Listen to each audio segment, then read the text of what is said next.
üzerine sunumların yapılması, sorun ve taleplerin dinlenilmesi.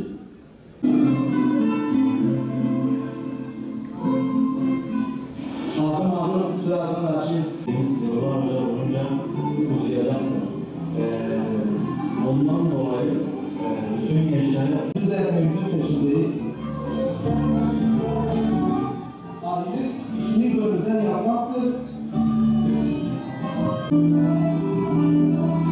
ben de izleyeceğim. 14 yıldan giriyorum otomotiv sektörüne. Mesleği oldu tamircilik. 86'dan bu yana dükkan var.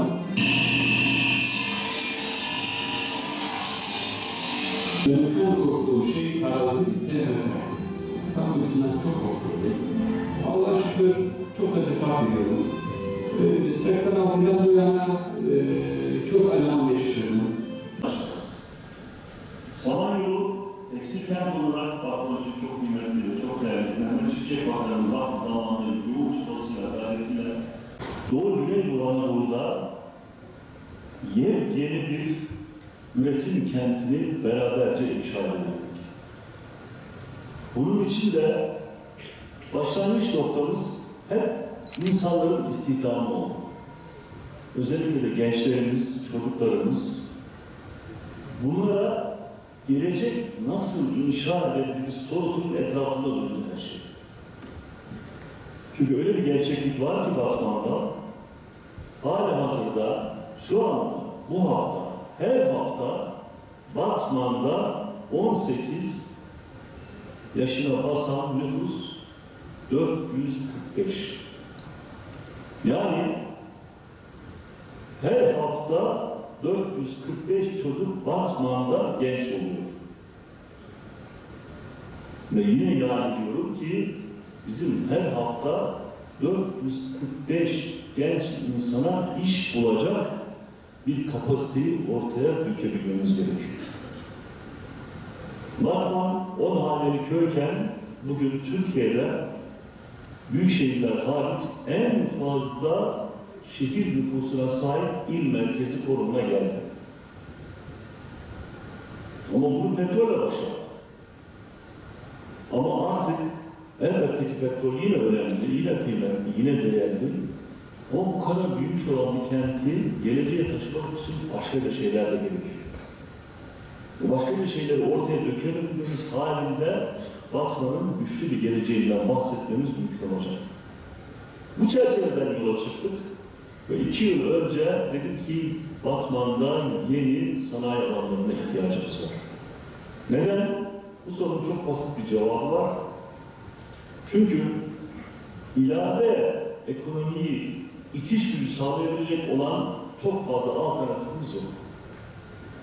Yani tarım var, doğru. Ama tarımda düşünün ki artık köylerimizdeki nüfus her geçen gün yaşlanıyor. Genç çiftçi projemiz var. Her köyümüzde bir gencimizi dahi köyde çiftçilik yapmaya, köye geri dönmeye ikna edilmiş değiliz. Elbette ki bizim için turizm çok kıymetlidir, değerlidir, önemlidir. Ama halihazırdaki en turistik ilçemiz Hasankeyf'tir. Hasankeyf esnafımızı dahi şu anda memnun edebilecek bir turist seviyesini bulabilmiş değiliz. Ve bu gerçekliği gördüğümüz zaman yapmamız gereken şey nedir? Batman'ın lokomotif sektörü, itici sektör, geleceğe taşıyacak olan sektör nedir sorusunun cevabı sanayidir. Üretim kenti olabilmektir. Bunu başarabildiğimiz zaman o zaman işte her hafta 445 gence iş imkanı sağlayacak potansiyeli ortaya dökmek mümkün olabilecektir. Biz esnaf yalnız değil, bütün halka insan gibi davranmak Ya en azından derken oraya bakıp siz yukarıdan çıkıp devam edin. Biliyorum, görüyoruz. Tamam. Bize insan gibi davranmasını istiyoruz. Birinci soru o. İkinci Ya bir dakika durun şimdi bak parça parça gidelim Allah aşkına. Şimdi bu masal anlatıyor gibi siz geldiniz. Masal kısmı neresi? şimdi biz yatırımcı olarak mesela bir kuruma gidiyoruz. Batsu olur, Dicle Kalkınma Ajansı olur. Hiçbiri destek vermiyor. Üstüne köstek oluyorlar. Ben yatırım yaptım ve gördüm her şeyi. Bu halk yatırım yapamaz burada. Çok zor.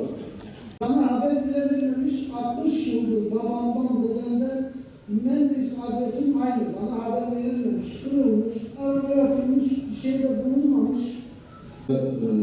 Hani birden çok eve giriliyor. Olmayanlara ya da olup da saklananlara makul süre beklenip açılmazsa kapı kırılıyor. Yani koçbaşı dediğimiz olayın vahametine göre yapılıyor bu. Tabii konuyu bilmiyoruz. Spesifik bir konu. Yaşadım. Hani bu mağduriyetinizin giderilmesi için geldik buraya. Yardımcı olursanız çok müteşekkir oluruz size karşı.